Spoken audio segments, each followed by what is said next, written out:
महाराज जी, कई साल वीरेनाश करके मानसिक रोग से ग्रसित हो चुका हूँ। पिछले 5 महीने से वीरेनाश नहीं किया है, फिर भी नकारात्मक सोच नहीं जाती। महाराज जी, जोशी ने बताया कि सब शनि और राहु का प्रभाव है। कोई शनि राहु का प्रभाव नहीं। करो दुष्प्रवृत्तियां और शनि राहु को दोष दो, बेकार की बातें हैं। कोई किसी को सुख दुख नहीं देता, हमारे आचरण ही हमारे को दुख देते हैं, पक्की बात समझ लो। बोले वो अमुक ने उसको पीटा, राज कर्मचारी आपकी सुरक्षा के लिए हैं, लेकिन जब आप असत आचरण करेंगे तो पीट के जेल में डाल देंगे। ये राज कर्मचारी हैं। शुक्र, शनि, राहु, केत, ये सब राज कर्मचारी हैं। असद आचरण वालों को जलाते हैं, दंड देते हैं, और सद आचरण वालों को चाहे जिस नक्षत्र पे बैठे हो, चाहे ग्रह पर किसी भी बैठे हो, ये सदैव अनुकूल रहते हैं। ये भगवत पार्षद कोई ऐसे वैसे नहीं है। करो अस्त मैथुन और शनि साढ़े चढ़ा हुआ है, इसलिए ऐसा होता है। बेवकूफी वाली बातें बच्चा है। अभी अवस्था है तुम्हारी वीरपात करने की। गेहूं की फसल तैयार हो रही है, गलेत पे हो। गलेत माने होता है दाना अभी पड़ रहा है, और आप उसको काट लो तो ना भूसा होगा ना दाना होगा, व्यर्थ जीवन चला जाएगा। कम से कम 20-22 वर्ष तक ब्रह्मचर्य का पालन करो, फिर गृहस्थी में जाओ। संतान तेजस्वी होगी, देशभक्त होगी, माता पिता की भक्ति कर। ये क्या है?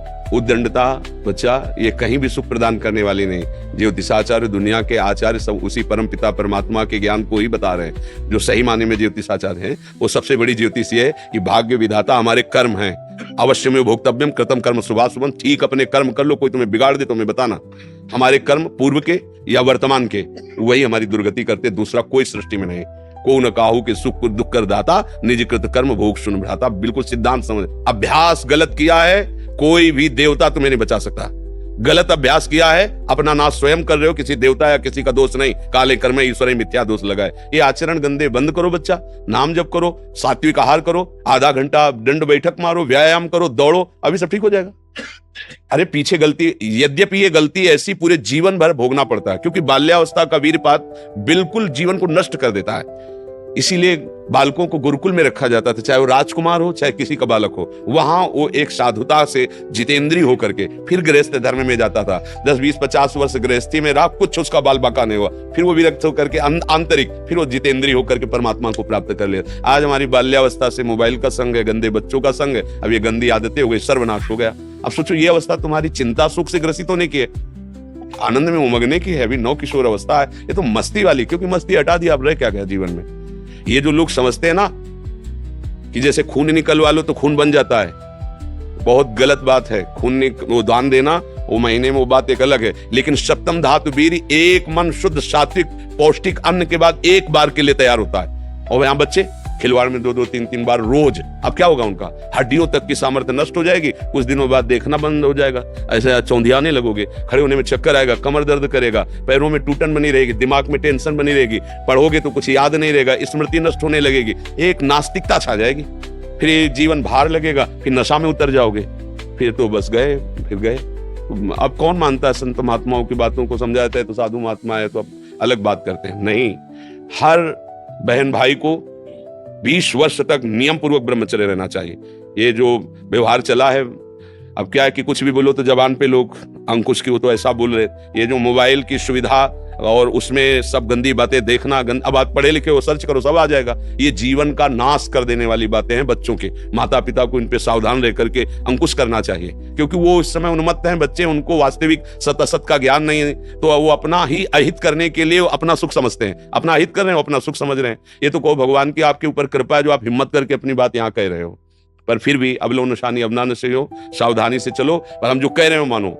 आधा घंटे व्यायाम निश्चित करो, सबको करना चाहिए, चाहे स्त्री शरीर हो चाहे पुरुष शरीर हो।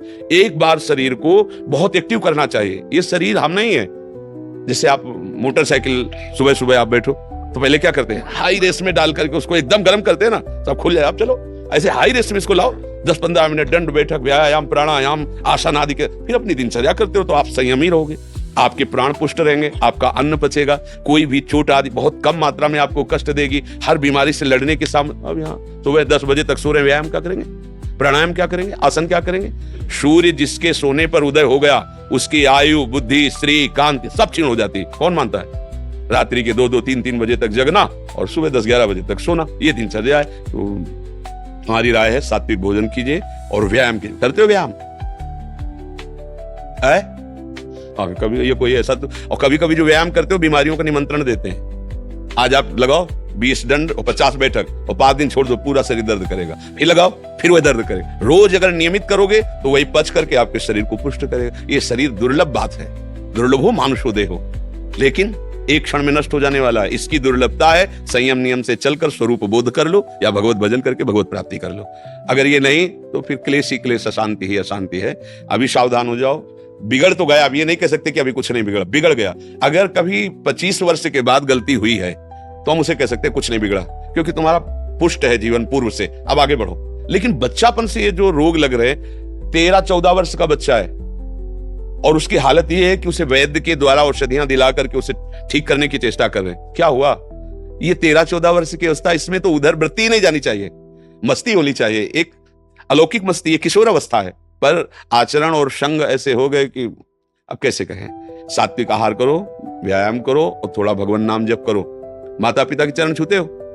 नहीं, माता पिता के चरण नहीं छूना, माता पिता की अवहेलना करना, कहां से बुद्धि आएगी? अपने बुजुर्गों को प्रणाम करना, संतों को प्रणाम करना, माता पिता, रोज बुद्धि शुद्ध होती है।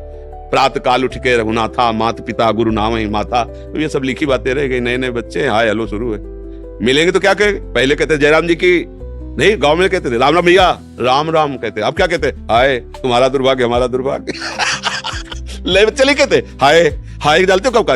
हाय ये हो गया, मतलब बुरे को कहते हैं हाय, और यहाँ शुरुआत में भी कहेंगे कि हाय कि हमारा तुम्हारा दोनों का दुर्भाग्य है हाय। और पहले कहते राम राम, तो वो भी बोले राम राम भैया राम राम। 4-6 बार नाम हो गया, कितना मंगल नाम हुआ। पहले नाम रखे जाते थे राम कुमार, शिव कुमार, कृष्णदास, ऐसे। और अब क्या नाम? गप्पू लप्पू, जब तक क्या नाम, मतलब उनका कोई अर्थ नहीं, कोई महत्व नहीं। ये माया का खेल बड़ा विचित्र है, फंसाता चला जा रहा है ऐसी जगह जहां कहीं भी। अरे नारायण नाम पुत्र का रख दिया तो उसको भगवत प्राप्ति हो गई।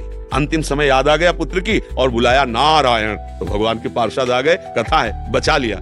अगर हम परिवार में भगवान नाम रखें, थोड़ा नाम कीर्तन करें, भगवत चर्चा करें और बच्चों को बैठाल के संकोच न करें। माता पिता को चाहे, एक हम जानकारी के भाग, वो अब संन्यास ले चुका है बच्चा, उसकी माँ ऐसे समझाती जैसे मित्र से कि देखो बेटा तुम जवान हो रहे हो, तुम्हारा मन ऐसे भोगों की तरफ जाएगा, ऐसी ऐसी क्रियाएं भोगों की होती हैं, क्या तुम शुरू कर दिए? तो उसका नहीं मम्मी। क्या तुम्हारे मन में ऐसा आता है? आता तो है, बिना हमारे, हम तुम्हारे मित्र भी हैं, तुम्हारी माँ भी है, बिना हमारी अनुमति के तुम ऐसा। आज वही सन्यासी है, वो जब हमसे बात करे तो हमका प्रणाम है तुम्हारी माँ को। बोले मुझे अगर संभाला तो मेरी माँ ने संभाला। मतलब बचपन से बैठाल कर हमको सारी बातें बताती रही कि ऐसी ऐसी गलतियां होती हैं, ऐसी ऐसी बात होती, तुम्हारे अंदर तो नहीं, तो उनका इच्छा है पर अभी नहीं है। आज उसने उसको सन्यासी बनाकर खड़ा कर दिया, भगवत मार्ग का पथिक बना दिया। मंदालसा ने अपने चारों पुत्रों को ब्रह्मबोध करा दिया। माता पिता का प्रथम रोल होता है। अब वो शर्म लिहाज इसमें क्या करना, बच्चा हमारा गड्ढे में गिरने जा रहा है, हम शर्म लिया, बैठा लो उसको पास में। देखो मोबाइल में गंदी चीजें तो नहीं देखते, गंदे बच्चों को संग तो नहीं करते। अगर आप ऐसा करते हैं तो नहीं करना चाहिए। उनका मैसेज देखें, उनका मोबाइल देखें, उनकी चेकिंग करें, उनकी मानसिकता को समझे। गलत हो गए हो तो उनको प्यार दुलार से, बड़ी कोई बात नहीं, गलती सबसे होती है, सुधार करो। मतलब उसको इतना पुष्ट करो कि वो बोझा ना लादने पावे और आगे निकल जाए। भाई इतनी फुर्सत का है माता पिता, वो अपने ही मनोरंजन से फुर्सत ले, वो अपने ही मन को संभालने में परेशान है। इसलिए अच्छा है बच्चा, सावधानी से चलो, आप कभी मत करना, क्योंकि इस क्रिया में क्या होता है कि नस नाड़ियां इतनी कमजोर हो जाती है कि फिर आगे चलकर आप करोगे भी नहीं पर वो शक्तिपात हो जाएगा, मतलब नष्ट हो जाएगी वीर शक्ति। वो आपको ऐसा लगेगा कि हमने तो कुछ किया ही नहीं और वो ऐसे हो जाएगा। मतलब नस नाड़ियां, ये हम अनुभव की बात कहते हैं जो हमसे मिले हैं साधक, कि स्नान कर रहे हैं, कोई हमारी क्रिया नहीं, पर ऐसे हम सोने जा रहे हैं पर कुछ क्रिया नहीं, ऐसे छू गया तो ऐसे बिल्कुल शक्तिहीन हो जाता है। तो ये अपना नाश करना है। कुछ दिनों बाद नींद आना बंद हो जाएगी, कुछ दिनों बाद दिमाग में निगेटिव केवल रह जाएगा, नकारात्मक सोच रह जाएगी। ये जो दुर्दशाएं हैं ना, तभी हम कहते हैं पहले तो हम देखते थे कि 10, 20, 50 लोग गांव में तो ऐसे होते थे लंगोट बंद लड़ने लायक, क्योंकि गाय भैंस का दूध पिया, दंड बैठक मारी, ये बातें, मोबाइल था ही नहीं।